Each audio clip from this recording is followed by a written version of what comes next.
E aí, galerinha, Lenda em Movimento na área, sempre estamos aqui para fazer mais um vídeo, dessa vez a segunda parte de Engie. Particularmente, eu estou empolgado para falar de Engie. Nós vimos a apresentação institucional no último vídeo. Nós vimos que é uma empresa que tem muitas vantagens competitivas por ser uma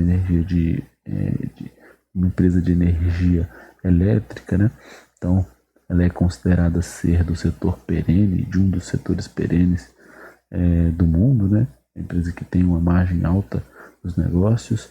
Então, é uma companhia muito sólida, sim, aqui no Brasil. Lembrando que a Engie é essencialmente uma empresa francesa que tem um faturamento de 500 bilhões de reais, e a Engie Energias do Brasil, se não me engano, acho que é assim que ela se chama, ou Engie do Brasil, é uma das controladas dessa Engie francesa, mas é uma empresa que está disponível na nossa bolsa brasileira, e eu acho que ela tem aí espaço sim para ocupar aí o quarto lugar do ranking. Vamos dar aqui uma olhada no completo. Aqui, ó, ela aparece em quarto lugar com uma nota de 4,8, são 305 votos. Então é uma empresa que a galerinha gosta de acompanhar aí, né? Claro, após VEG, Itaú e Porto Seguro, tá bom? Então vamos lá para Engie. Nós estamos aqui, não estamos mais fazendo uma apresentação institucional da empresa. Dessa vez nós vamos olhar para os resultados propriamente ditos da empresa no ano de 2024. Então, nós vamos tomar como base o site de RI da empresa, tudo bem? Então, isso aqui a gente já viu, nós já vimos certa parte no vídeo anterior. Isso aqui também nós vimos, né, que é a empresa essencialmente de geração de energia, mas é uma empresa que sabe ganhar dinheiro em outras pistas, né? Isso é importante. E aqui o retorno histórico, né? Vamos olhar aqui para a cotação lucro, como sempre, nós gostamos de ver isso. Então aqui saiu de um lucro de 2 milhões, uma cotação de 26 centavos, para uma cotação de R$39 com um lucro líquido de 4 bilhões e 300 milhões de reais. Então, mas aqui mais uma comprovação de que se você investe numa empresa boa, a sua cotação tende a subir com o longo prazo, dado que a empresa consegue acompanhar uma boa geração de caixa, uma boa contabilização do lucro líquido, do lucro contábil, né, ao longo do tempo. Aqui no trimestral você consegue ver que o lucro ele vai variando ao longo do tempo, mas essencialmente a cotação vai acompanhando aqui no trimestre, mas no trimestre você consegue ver mais variações, né? No anual você consegue ver um acompanhamento quase que linha a linha em alguns casos. A cotação aqui de fato mais cara que o lucro líquido, né? Então era o mercado esperando mais da empresa aí, por assim dizer, digamos, né? Então isso aqui é muito legal de ver. Aqui o retorno histórico, né? Eu gosto de ver isso daqui. Em um ano tá perdendo 1%. Agora eles colocaram mais, né? Mas é legal. Aqui, ó, em 5 anos já subiu 35%. Em 26 anos, 11.000%. Então, isso é o poder de uma empresa que gera valor para o seu acionista. Então, temos aí um retorno anualizado de 20% ao ano, que é um retorno muito expressivo, né, para uma ação. E a cotação, né, em 2015 era 16, hoje está 45, está em queda aí, está com 39, né, se for olhar aqui no dia 10 de abril. Beleza. Nós vamos olhar para esse resultado aqui no final. Vamos abrir aqui então a apresentação. Vamos aqui para releases resultados e nós vamos dar uma olhada na apresentação e vamos dar uma olhada no press release, tá? Então a apresentação é o segundo aqui, ó. Então, deixa eu ver se na tela que tá bom, tá bem para vocês. Acho que tá, né? Talvez fique grande igual do outro. Da outra vez já me ficou. Tem que ser desse tamanho aqui mesmo. Aqui o aviso. Bom, o que eu tenho percebido nas empresas é que elas pegam grande parte dos slides da apresentação do quarto TRI de 24 e acabam colocando na apresentação institucional, às vezes acrescenta algumas visões, né? Então, muitas vezes nós vamos ver uma coisa meio que repetida de lá, mas nós complementamos com o release de resultados. Na semana anterior, no vídeo anterior já deu para ver que a Engie apresentou um não recorrente muito forte, e se não fosse esse não recorrente o lucro teria caído um pouquinho. Então nós podemos entender que no press release, muito possivelmente, o que aconteceu de não recorrente para a empresa. Então, vamos lá. Aqui os destaques, nós já vimos aquele destaque, esses destaques aqui, né? A entrada aí antecipada em operação de empreendimentos em construção, de conjunto eólico, né, e fotovoltaico também. Isso aqui nós já vimos lá, não vou ficar entrando muito nesse detalhe, mas vimos aqui, ó, nós vimos nesse número aqui, ó, que foi 931 milhões de lucro não recorrente reportado no ano de 24. Se não fosse isso, o lucro teria recuado 1,4%. Então o lucro ficou na mesma média. No trimestre foi muito forte o resultado. O EBITDA ajustado, e aqui a gente vê que tem o EBITDA não recorrente já acontecendo, né? Então o EBITDA melhorou, mas a empresa perdeu um pouco de eficiência depois do EBITDA, né? Então, mas no trimestre foi muito forte, né? Nós podemos ver que a evolução do EBITDA foi muito forte no trimestre, no quarto TRI de 24. E aí a empresa até justifica um pouco desse lucro líquido caindo por conta da depreciação e por conta do resultado financeiro que veio muito ruim, né? Então, podemos dar uma olhada nisso mais para frente. Aqui outros destaques, né? Prêmios, entre as 6 melhores no setor, né? São prêmios, beleza? Os indicadores de ESG. Então, tem aqui investimento em inovação acontecendo, mulheres, porcentagem de mulheres na força de trabalho e em posições de liderança, saúde e segurança, né? Então, coisas mais internas do que tange a colaboradores, né? Com a sociedade também em si. Então, aqui tem aqui as emissões de gás carbônico, por aí vai. E aqui vamos para os destaques operacionais. Bom, a produção de energia e geração por fonte complementar. Então, nós conseguimos ver aqui no acumulado que a energia solar tem aumentado, a biomassa também aumentou, a eólica tem apresentado aí novas eólicas também com aumento, né? Então, nós percebemos um enfoque maior da empresa em energias renováveis e as hidrelétricas sendo um pouco deixadas de lado, bem entre aspas, porque é daqui que vem a maior parte do resultado dela, mas a gestão desse caminhão é muito complicada, né? É só você assistir o vídeo do Azid lá sobre empresa de energia elétrica hidrelétrica, que mexe com hidrelétrica essencialmente. Tem lá um agente regulador, e aí tem um indicador lá da chuva. Se ele estiver abaixo de 1, você não pode produzir. Se tiver vendido energia, você tem que garantir energia e comprar no mercado secundário. Um tanto de peculiaridade assim que o setor tem, tá? Aqui a restrição de geração de energia. Eu estava falando da regulação. Essa regulação chegou na energia eólica e na solar já, né? Mas isso aqui é um detalhe muito específico do negócio, muito específico mesmo. Que eu nem sei o que é curtailment em inglês. Aqui a comercialização de energia. Então, vamos em frente. Aqui os consumidores livres, né? Então a empresa consegue vender para consumidores livres, que seriam fábricas, empresas, grandes indústrias. Então esse número tem aumentado e isso faz com que a empresa ganhe um pouquinho nessa linha de negócio também, né? Aí aqui a expansão. O grande motim da Engie um grande preocupante da Engie, se nós olhamos lá no gráfico do fundamento, do gráfico não, na tabela do Fundamentei, é que a dívida aumentou muito de valor.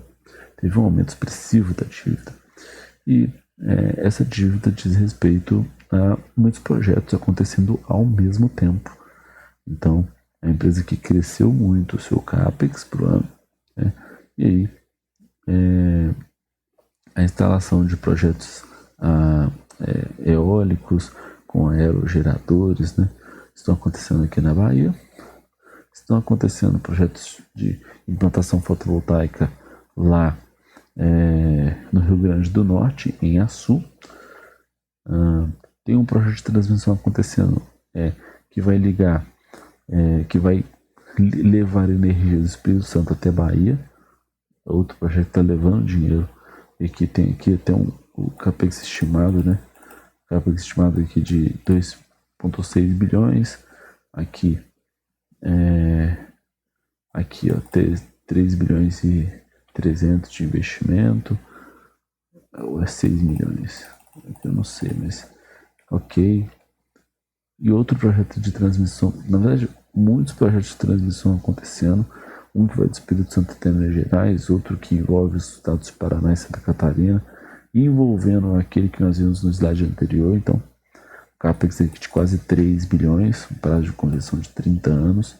Então, é uma empresa que tem investido em transmissão, né? Tem investido também nas energias renováveis limpas, né?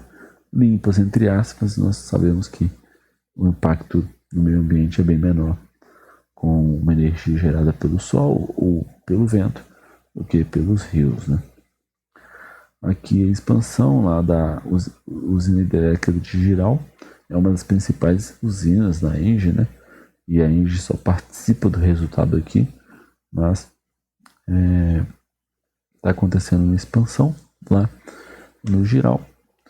E existem aí, esses aqui são quase todos os projetos acontecendo da Engie, sendo que 2 contribuem para geração, outros 2 contribuem para transmissão, e aí tem outros 1, 2, 3, 4, 5, 6 projetos em desenvolvimento que vão contribuir para o resultado, principalmente de geração, né? Então, olha aqui o resultado de megawatts adicionados para a companhia poder vender, né? Então, acaba contribuindo no resultado para o futuro, e isso é uma baita notícia para o investidor, porque a empresa não está satisfeita com o que ela tem hoje. Ela quer aumentar a sua produção, isso é o desejo de crescer e é o mínimo que nós precisamos enxergar na empresa para a gente investir, né? Aqui o desempenho financeiro. Então a gente vai no que realmente interessa. Os investimentos somaram 38 bilhões, a alavancagem de 78%. Então a renovável já com 60% de capacidade instalada própria, né? Então a TEG tem uma participação muito importante nesse resultado, né? Aqui fala um pouco sobre o ROI aqui do lado, né? E aí ele dá um apanhado até que geral, né? O lucro líquido cresceu em 100%, o EBITDA em 132% e os juros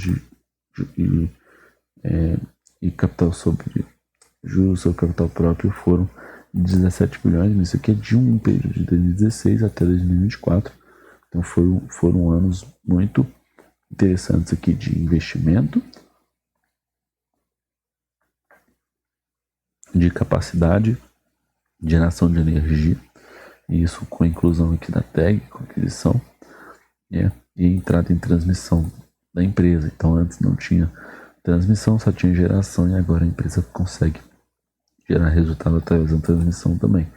E aqui ela até mostra como que era a composição, né? Isso aqui eu até expliquei no vídeo institucional, né? Que é interessante ver isso, que a empresa está entrando em negócios do mesmo setor, que acabam fazendo com que a composição da receita aumente e aumente diversificação também, né?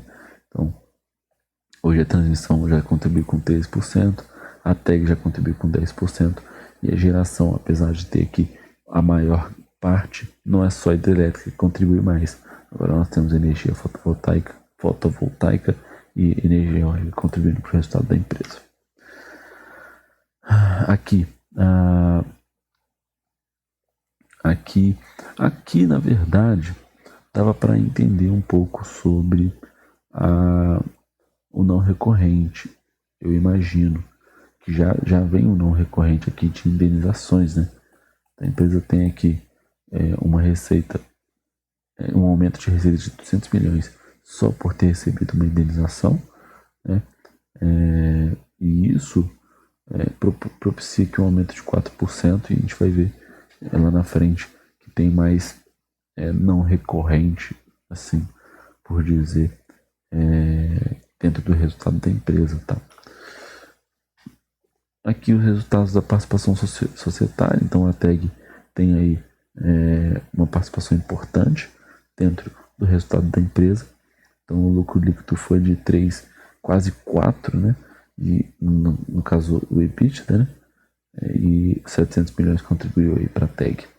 Então essa participação de 17% traz 714 milhões para o EBITDA da companhia, por equivalência patrimonial. Aqui a evolução do EBITDA, né? Então, aqui a evolução do EBITDA como todo, e aqui os não recorrentes aparecendo, né? 1 bilhão e 300 só de não recorrente. O EBITDA ajustado, ele cresceu pouco, mas eu imagino que o que deve acontecer com esses investimentos aqui, esse EBITDA aumente muito mais pro longo prazo do que pro agora, digamos assim, né? E aqui a evolução do lucro líquido, o não recorrente com grande peso. Se não fosse o não recorrente, teríamos aí um resultado de 3 bilhões e 372 contra 3 bilhões 471, quando o não recorrente do ano passado foi um negativo de 8 milhões, né? Então, a depreciação e amortização contribuiu para esse resultado cair, comparando o lucro líquido sem o não recorrente. O resultado financeiro também pesou, né? O imposto de renda acho que é natural aqui, né? Não tem como, e está ajustado. Então o não recorrente acabou salvando um pouco a evolução do lucro líquido para o ano de 2024, mas não vai acontecer todo ano, né? Então tem essa questão. E aqui o endividamento, né? Nós conseguimos ver que de 21 até 24 puxou aí quase 4 bilhões e meio, né? Na verdade 4 bilhões. Então, com caixa de apenas 4 bilhões, mas é uma empresa que gera muito caixa ao longo dos anos. Então a dívida líquida fica em 20 bilhões, né? Descontando aí o caixa e os depósitos vinculados. Então, é uma empresa que apresentou sim um aumento de endividamento, né? Mas, como ela bem destaca aqui, sem exposição cambial. Aqui o perfil e a composição da dívida. Então, no ano que o CDI está muito disparado, né? Tem um quarto aqui das suas dívidas em CDI, IPCA é a maior parte delas. Então, é uma composição muito aceitável aqui da dívida. E o prazo médio é de 7,6 anos, né? Então, o CDI só fica até 2031, na verdade fica muito tempo, né? Mas depois disso fica somente IPCA como dívida. O plano de investimentos aqui é o plano de expansão, né? Então isso aqui está visando uma geração de caixa sólida lá na frente e uma prudente estratégia de funding da empresa. E aqui as políticas de dividendos, né? Então o payout está ficando em 57%, às vezes 100%, às vezes 57%. O dividendo por ação é bem gordinho, né? Gordinho assim, né? O dividend yield de 5%, mas o dividendo aqui sendo distribuído anualmente. Então é a forma que a empresa encontrou para gerar valor, um valor ainda maior, além de aumentar os seus resultados através da distribuição de dividendos. Aqui material de apoio, né? Então isso aqui nós iremos ver lá no resultado do press release, né? E aqui é mais do mesmo. Então beleza. Essa apresentação institucional que eu achei da apresentação institucional, não, a apresentação do quarto tri, apresentação muito organizada. Eu acho que a mais explicada de todas foi a da Multiplan até agora, mas a Engie tem um material bonito, fácil de entender, né? de uma leitura mediana, né? Até, mas boa apresentação de resultados da Engie. Vamos lá então para o Price Release. Deixa eu aumentar aqui. Acho que eu aumentei demais, né? Vou aumentar aqui. Então aqui o receita crescendo 4 e EBITDA 1,3%, em comparação com 23%. Então aqui já carrega alguns destaques, né? Esses destaques, a maioria deles nós já vimos lá na apresentação do quarto tri. E aqui nós conseguimos ver o resumo dos indicadores, né? Então nós conseguimos ver que no quarto tri ela teve variação para cima de quase todos os indicadores. Então o quarto tri de 24 foi de fato muito forte para a empresa. No over aqui, né? Cresceu pouco a receita e o lucro líquido cresceu muito por conta do não recorrente, né? Foi quase 900 milhões de não recorrente. Nós já vamos ver aqui na apresentação um pouco da explicação da empresa. Mas esse gráfico, essa tabela que nós já tínhamos visto também na apresentação institucional, eu vou passar por ela mais rápido. Então aqui a empresa vem explicando um pouquinho o que aconteceu ainda mais de destaque, né? Então, beleza. E aqui vem a mensagem da administração. Mensagem gigantesca, como sempre. O maior investimento da história da companhia, com cerca de quase 10 bilhões aportados, majoritariamente em usinas eólicas e fotovoltaicas. Então é o compromisso que a empresa está fazendo de gerar ainda mais energia limpa e diminuir aquela porcentagem, aquela dependência em usinas hidrelétricas. Beleza, vamos lá. Aqui os ativos de geração de energia, né? Então mostra quais hidrelétricas fazem parte aí da Engie, né? Isso aqui é muito legal. Esse aqui de baixo é complementares, né? Então olha só o quanto de usina complementar já existe em comparação com as hidrelétricas, né? Então o interessante aqui é que a capacidade instalada de 8 milhões de energia megawatts, né? E a participação da companhia vem em 6,4, né? Então, e o vencimento da concessão todas com um valor muito altíssimo, né? E tem aqui energia assegurada. Se você quiser entender sobre essa energia assegurada, eu recomendo que você vá lá e veja o vídeo do Asvid. E aqui, né, a mesma coisa de concessão, né?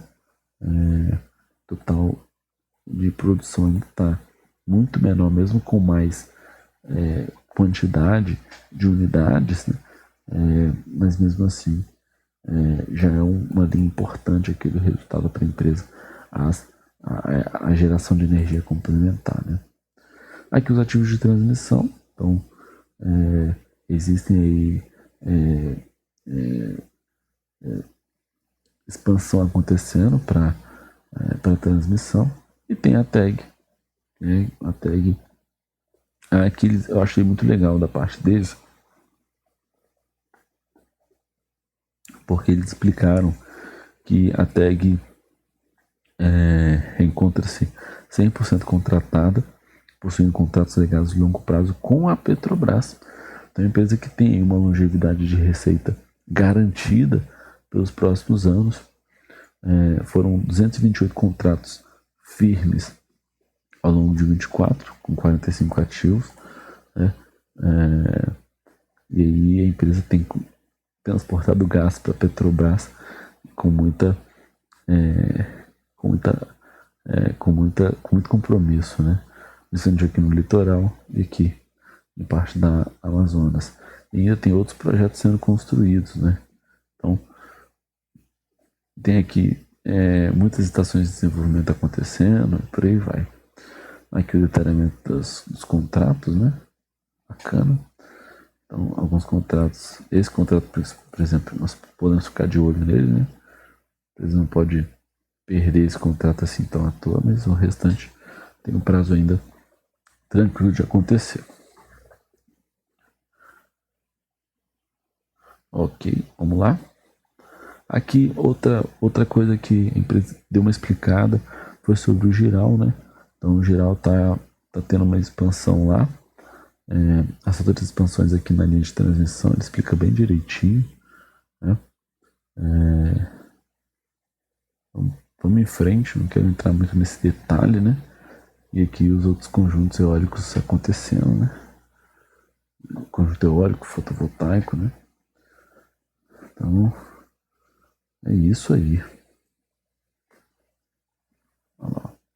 A disponibilidade, 93%. Beleza. Aí a disponibilidade de linhas de transmissão. Ok. Aí eu cortei onde. Ok. Aqui o transporte de gás. Volume médio de gás movimentado, né? Então, decresceu um pouquinho o volume, mas acumulado, né? Mas no quarto tri melhorou bastante. Aqui o portfólio de vendas de energia elétrica, né? Então aquilo que eu estava explicando, já tem um grande enfoque aqui para os clientes livres. Eu não sei quem são as comercializadoras, mas eu sei que as distribuidoras são aquelas distribuidoras que certamente você conhece aí na sua cidade, que faz a energia chegar até a sua casa. Você provavelmente paga uma conta de água, de água não, de luz para ela. Aí a estratégia de comercialização de energia elétrica tá aqui, beleza? E aí vem o desempenho econômico financeiro. Então aqui ele mostra por linha, né? Como é que foi o resultado, né?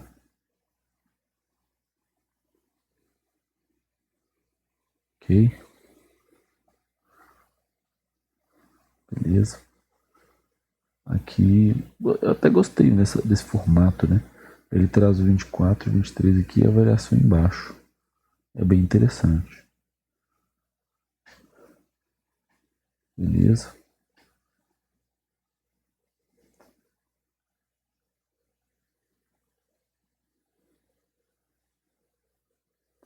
Receita por segmento.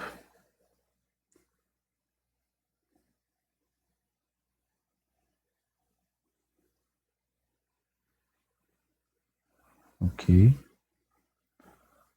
Receita por segmento de novo. Ok. Beleza. Então, a geração levando grande parte do resultado da companhia, né? Não tem jeito.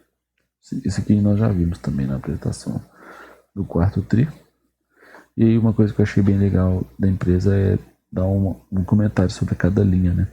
Eu acho que isso aqui é bem legal de fazer. A Raio do Brasil também estava fazendo isso, né? E aí, eu acho que eu vou fechar um pouco desse vídeo. Aí ele explica que houve uma indenização, que aconteceu uma transação no mercado de energia de curto prazo. O que é essa energia de curto prazo, né? É quando você precisa de comprar a energia que você já vendeu, né? E essencialmente você vai pagar um preço maior por ela. Então, isso aqui é um pouco preocupante, mas teve uma queda de 44 milhões, acho que natural, né? E aí, em relação ao ano, teve uma queda de 96 milhões, então é uma coisa que nós precisamos sempre tentar entender, que se a empresa conseguir ajustar a sua produção junto com o GSF lá, a empresa consegue ficar no 0 a 0 nessa transação de mercado de energia de curto prazo, mas, pelo que eu entendi, na maioria dos trimestres ou dos anos, a empresa vai ter esse comportamento de buscar energia no mercado de curto prazo.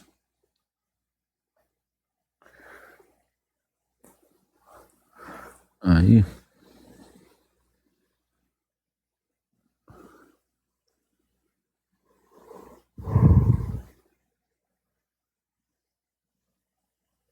tá aqui detalhado no custo operacional, né?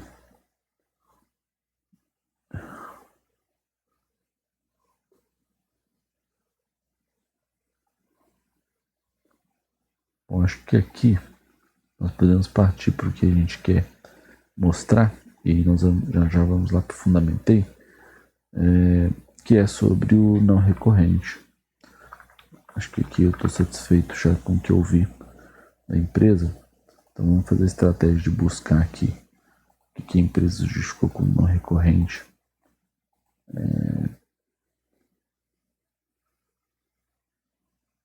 Teve uma reversão de impairment, teve alienação subsidiária e indenização de seguros. Então o lucro líquido aumentou em 241 milhões entre os trimestres, né? Então aqui embaixo ele explica o efeito não recorrente do ano, né? Então teve alienação subsidiária, alienação de participação societária incontrolada em conjunto TAG e indenização de seguros. Então, excluindo isso tudo, o lucro teria reduzido 49 milhões. Então esse não recorrente salvou um pouco do mercado, do resultado da empresa, principalmente por causa desse impairment, né? O Aziz já até explicou um pouquinho sobre isso, esse impairment. Aí aqui, né, o endividamento, né? Então, sem que falar, né, nós vimos lá atrás os inúmeros projetos que a companhia tem para crescer. Então, esse capex aqui, essa dívida não é muito preocupante para o perfil da empresa, não. Tá? Dívida. E vem os relatórios de desempenho, né? Não vou querer ficar olhando isso, e vem aqui os anexos, né? Então é isso. Esse é o resultado aqui, basicamente, de Engie. Vamos dar uma olhada aqui em como foi. Vamos dar uma interpretada nesse quadro geral, e eu vou pegar minha colinha aqui sobre cada uma dessas linhas que eu já tinha anotado antes, né? Cara, primeira coisa que eu quero destacar é a margem EBITDA crescendo ano após ano. Uma taxa EBITDA desse tamanho aqui assusta um pouco, porque isso significa que a empresa ela gera, ela vende R$100 e fica com 78 para si, depois de pagar os custos operacionais. Então, isso é muito, é uma margem muito alta. Geralmente, empresas que têm um custo variável muito baixo, ou têm um poder altíssimo de precificação, conseguem ficar com uma margem EBITDA muito forte. Nós vimos esse mesmo comportamento acontecendo lá para a VEG, né? Então a VEG tem uma margem EBITDA forte, ela consegue precificar seu produto num valor mais alto, porque o produto dela tem muita qualidade. Então, como que nós interpretamos esse número de 78%? Só para vocês entenderem como o número veio forte, tá? A empresa, ela gera muito caixa e com pouca receita gasta em custos operacionais. Então, ela tem um modelo de negócio por ela estar no setor de geração de energia que é altamente escalável. O que significa isso? Ela tem quase que um monopólio na sua mão, tem uma vontade competitiva muito forte, né? Então, é uma empresa que tem aí um sinal de desempenho financeiro muito bom e uma competitividade muito forte. Então, isso significa que elas têm um contrato de longo prazo ou receitas reguladas, que dá previsibilidade e estabilidade para a empresa. E é isso que acontece. Ela tem inúmeros contratos ali com as hidrelétricas e a maioria delas tem contrato para perder de vista. Pelo menos até 2050 esses contratos existem, tá? Então, geralmente esses setores de geração e de transmissão apresentam margens muito altas mesmo, né? Porque no início o investimento para colocar essas coisas para funcionar é muito alto. Pensa comigo, você vai colocar uma hidrelétrica para funcionar, quanto dinheiro você não vai precisar gastar para represar a água, comprar máquina lá da VEG para gerar energia. Então o investimento no começo ele é muito alto. Só que depois que o tempo passa, o investimento ele se paga porque o custo operacional é muito baixo. Então a empresa que se manter uma boa gestão, ela consegue controlar os seus custos e ganhar escala, né? Então esse baixo custo operacional da empresa assusta, né? De fato é um número muito forte. E olhando já para o EBIT, excluindo aqui o depreciação e amortização, né? Mas olhando já para o lucro líquido, com a margem líquida de 38%, nós já podemos entender que o número veio muito interessante, né?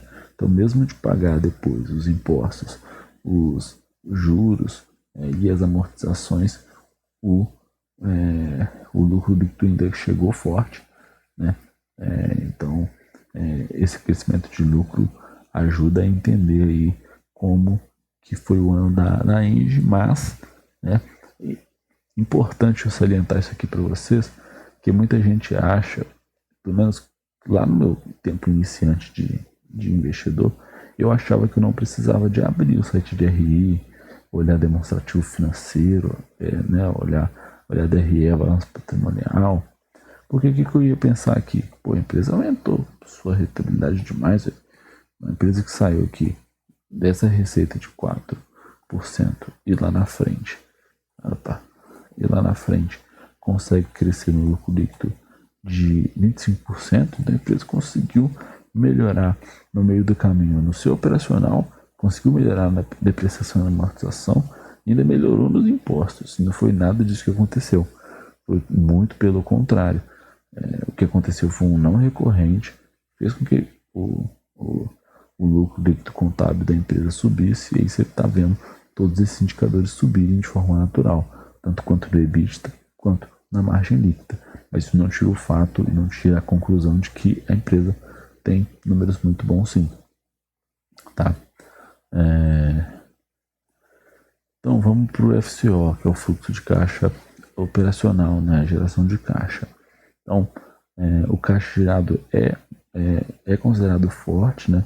Ela está conseguindo transformar o lucro contábil que ela tem em dinheiro real, então nada mais justo do que admitir esse resultado aqui na geração de caixa operacional. Eu pulei aqui o caixa, né? Porque o caixa garante uma certa liquidez para o curto prazo, né? E certa proteção contra choques, né, financeiros. Então, eu acredito que esses são os pontos positivos da empresa.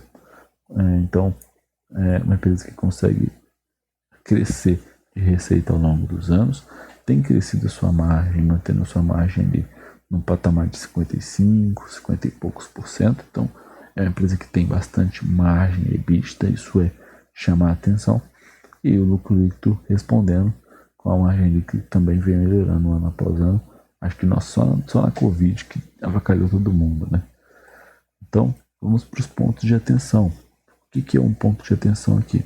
Essa dívida bruta de 23 bilhões e 600 milhões que a gente pode considerar que está num patamar elevado, sim, mas se a empresa continuar gerando caixa com eficiência, não vai se tornar um problema. Disso a gente pode ter certeza.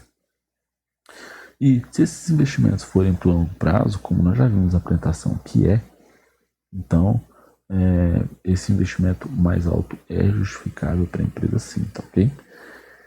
Bom, o CAPEX elevado nem dá para negar, né? 7 bilhões de CAPEX mostra que a empresa está investindo pesado, né? E isso pode gerar aí um bom retorno no futuro, o que, o que preocupa o investidor é o caixa no curto prazo, né? Então, tem uma dívida de 23, uma dívida líquida de 20, né? Porque tem 3, quase 4 em caixa, né? E não consegue. E se ela não conseguir continuar gerando caixa, né? Se de alguma forma essa crise que os Estados Unidos estão implementando no mundo ajudar em uma piora das empresas, certamente a Engie sofreria um pouco porque não teria recurso para pagar a dívida em tempo hábil, né? E o que nós conseguimos ver desse alto investimento é através do fluxo de caixa livre, né? Então, o fluxo de caixa livre responde à pesquisa de que o investimento foi tão alto que sobrou menos que zero da caixa livre, né? Então, a empresa pode se recorrer ali de alguns métodos para tentar fugir desse fluxo de caixa livre, que é contratar mais dívida ou reduzir os dividendos, mas nós já conseguimos ver que neste ano de 2024 ela provavelmente olhou para a situação e falou: nós vamos segurar, não dá para pagar tanto provento agora, né? Tanto que o Azeite que fala isso, né? Quando você paga um dividendo, você está tirando do caixa da empresa e soltando no mercado. É melhor pegar esse dinheiro preso e investir no CAPEX como ela já tem feito, né? Então, talvez aqui o valor está até mais elevado.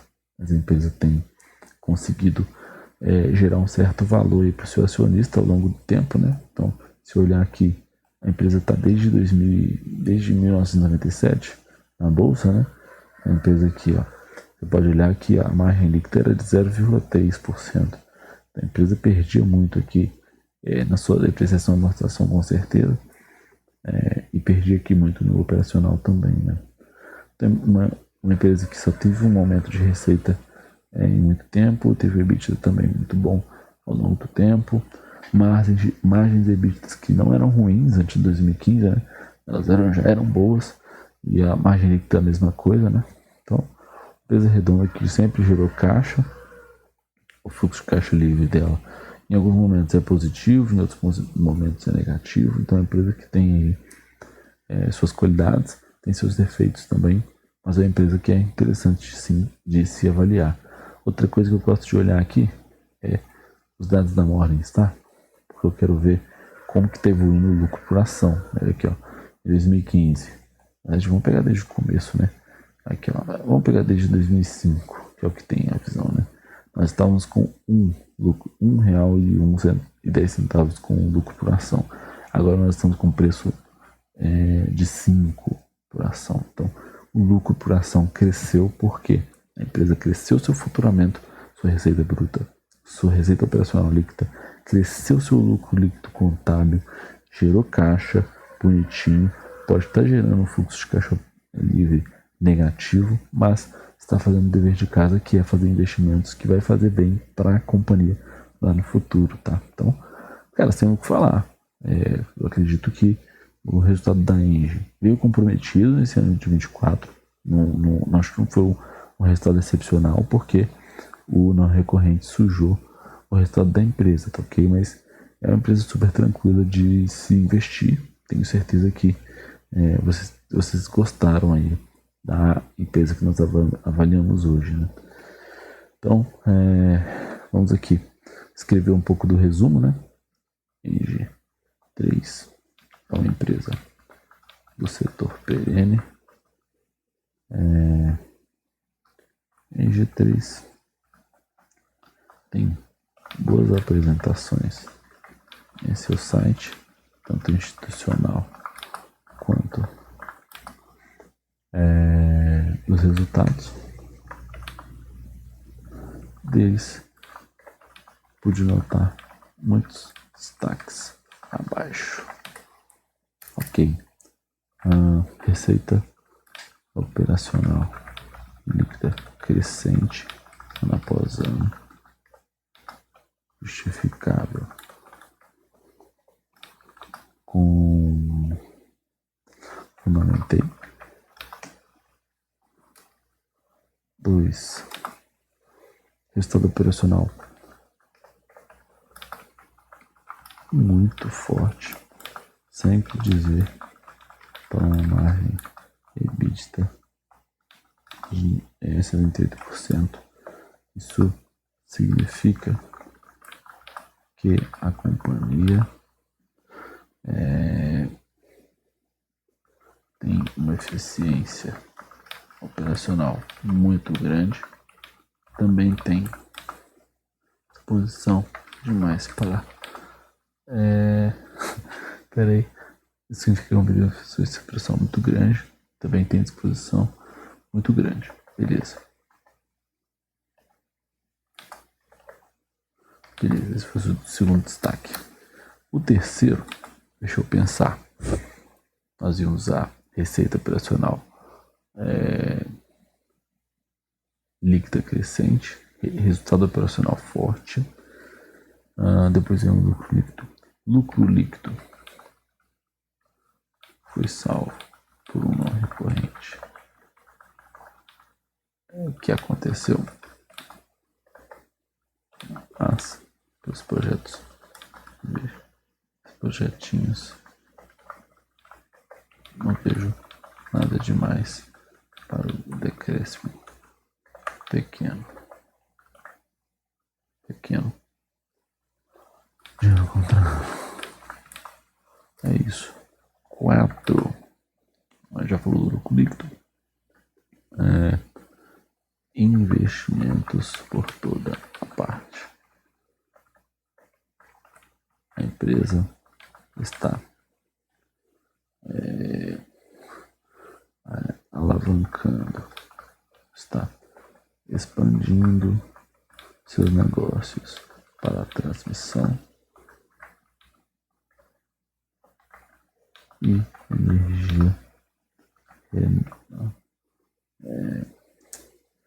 energia renovável.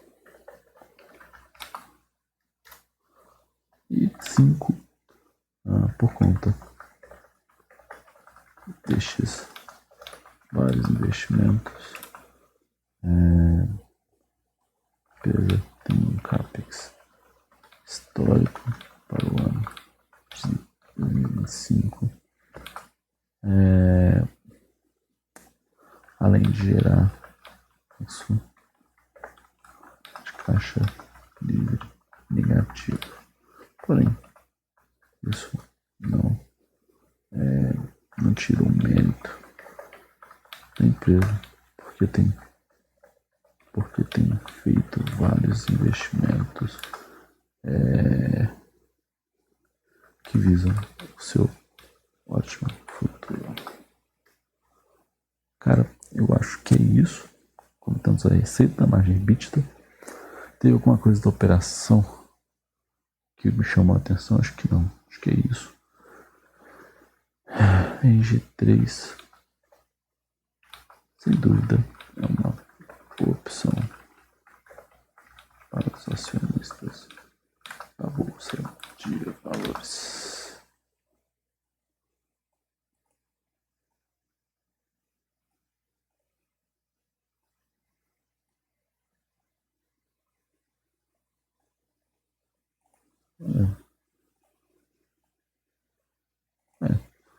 O Asvid comentou algumas coisas aqui, né? Certamente trouxe alguns destaques mais fidedignos. Não do que o Asvid, né? Mas trouxe o destaque de um apanhado geral que eu fiz na análise que nós acabamos de ver. Já vou YouTube.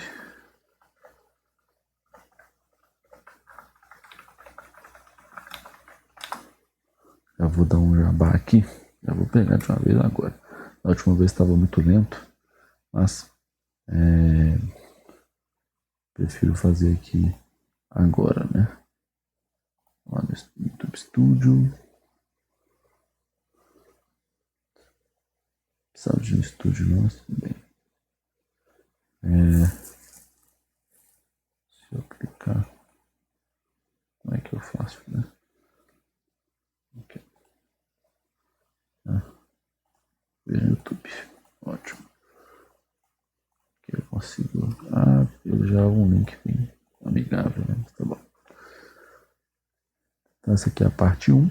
Se você não viu, vá ver, por favor. E parte 2 do resultado vai sair em breve. Então eu já posso comentar aqui. E nós complementamos em seguida. Então, bom, não tenho o que falar. Lucração crescente, receita crescente, lucro líquido crescente, investimentos CAPEX crescentes, a boa administração da dívida é muito bom, um ROI muito bom. Tem que falar dessa empresa de tecnologia, que é uma empresa muito interessante de verdade. Tem e merece aqui a minha nota 5, tá? Tem e merece, com certeza. É uma empresa muito boa de se investir. Tenho certeza que é uma muito boa de se trabalhar pelo GPTW, né? E é isso que foi o vídeo hoje, né? Obrigado por ter assistido até o final. É isso. Vamos ser sócios de Engie. Claro, isso aqui não é uma recomendação de investimento nunca. Engie é só uma afirmação, na minha opinião aqui, de que Engie é uma empresa interessante e sólida para se investir, ok? É isso. Tamo junto. Muito obrigado. Se inscreva no canal, curte aqui embaixo se você chegou até aqui no vídeo e vamos espalhar conhecimento sobre as empresas, sobre como a análise pode ser um pouco mais leve, não precisa ser difícil, né? Aí você mesmo pode tocar suas análises, depender de banco, depender de analista. Nós não fazemos isso, nós abrimos o resultado e nós procuramos as nossas respostas por nós mesmos, tá ok? É isso, um abraço para vocês.